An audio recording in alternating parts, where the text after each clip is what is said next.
14 Self-defense tips that might save your life.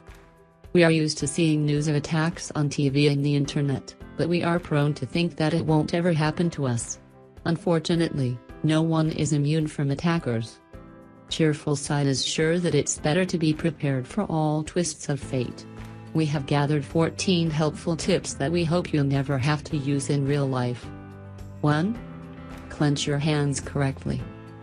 The debate about which is more effective in a fight, a fist or a flat hand, is an old one.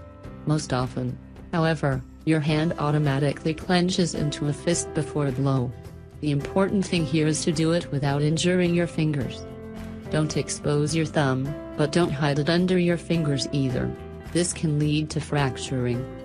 Don't neglect using the flat of your hand in a fight. This type of blow will come as more of a surprise. 2. How to break free of cord. The main thing you need to do is leave some room for air. If your hands are being tied, keep them clenched in fists. If your body is being tied, breathe in so that your diaphragm expands. The more room there is left between you and your ties, the more chances you have to escape. 3. How to break free of duct tape. If your hands are bound by duct tape, you can actually tear it apart rather simply. Raise your hands above your head, and then thrust them down with a lot of force. This method can be applied even if your hands are bound from behind. 4. Remember the vulnerable areas. You are likely to be less physically strong than your attacker, so you have to rely on the element of surprise. Remember to strike a blow as hard and as swiftly as you can. If you think or aim for too long, your adversary will figure out your intentions and get even angrier. 5. Use security apps.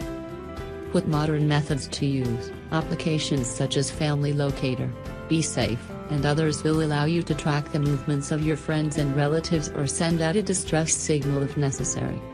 6. Invent a code word.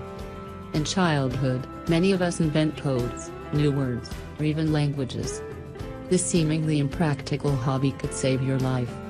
If you don't have a chance to talk or text, an encrypted SOS will tell of your predicament.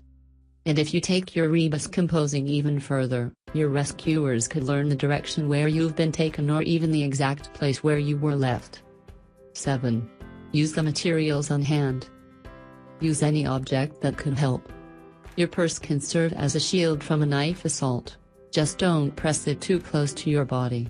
Your scarf can be thrown in an attacker's face to buy you a couple of seconds. Umbrellas, bags, and even small change in your pocket can be of help. Keys are one of the best tools. Just don't waste time trying to use them as a knuckle duster. 8. Keep your pepper spray in the right place. There's no point in keeping a pepper spray in your bag if there is a bottomless black hole inside. Assaults usually occur unexpectedly, and you have to snatch out your defensive tool as quickly as possible. Keep it in your pocket so you can promptly use it and run away. 9. If you've been grabbed by the hand. You can escape from a hand grip by using the rule of thumb. Rotate your hand towards the attacker's thumb. Remember that you should do it in a quick, sharp jerk. If the assailant realizes your plan, he'll squeeze your hand with all his strength. In this case, use your feet. Hit him in the groin and knees, and step on his feet with as much force as you can. 10. If you've been grabbed by the hair. One of the most common ways of assaulting is capturing the victim's hair.